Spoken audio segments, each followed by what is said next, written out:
আউযুবিল্লাহি মিনাশ শাইতানির রাজিম বিসমিল্লাহির রহমানির রহিম।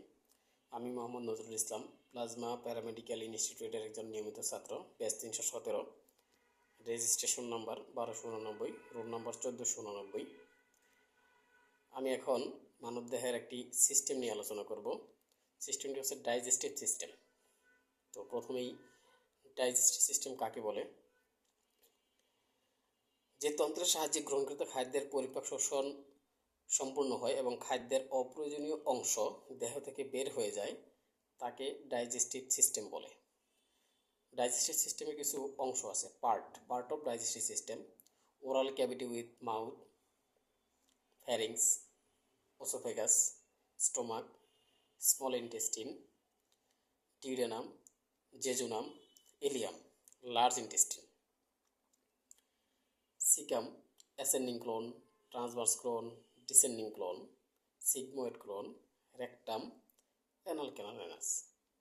Some gland of digestive part or digestive tract: salivary gland, gastric gland, pancreas, liver and gallbladder. Digestion, পরিপাক। ডাইজেশন হলো একটি ফিজিওলজিক্যাল প্রসেস যেখানে কমপ্লেক্স ফুড পার্টিকেলকে ভেঙে আমাদের দেহের গ্রহণ উপযোগী সিম্পল ফুড পার্টিকেলে রূপান্তরিত হয়, যেমন maltose, glucose, protein, trypsin, amino acid ইত্যাদি। এরপরে যেটা বলবো সেটা হচ্ছে অ্যাবজর্পশন কি? যে প্রক্রিয়ায় ডাইজেস্ট বা হজম হওয়া খাদ্য উপাদান বায়োলজিক্যাল মেমব্রেন ভেদ করে রক্তে প্রবেশ করে তাকে অ্যাবজর্পশন বলে। তো প্রথমে খাদ্যের দেহে প্রবেশ করার পর প্রথমে ডাইজেশন বা হজম হয়, তারপরে শোষণ বা অ্যাবজর্পশন এবং আনডিজেস্টেড ফুড দেহ থেকে বের হয়ে যায়। এরপরে আলোচনা করব সেটি হচ্ছে পাথওয়ে অফ ফুড ডাইজেশন। পাথওয়েটা কি সেটা। তো পাথওয়ের যে পার্টগুলো আছে আমি এখন সেগুলো আলোচনা করব। প্রথম হচ্ছে food inter into oral cavity, তারপর হচ্ছে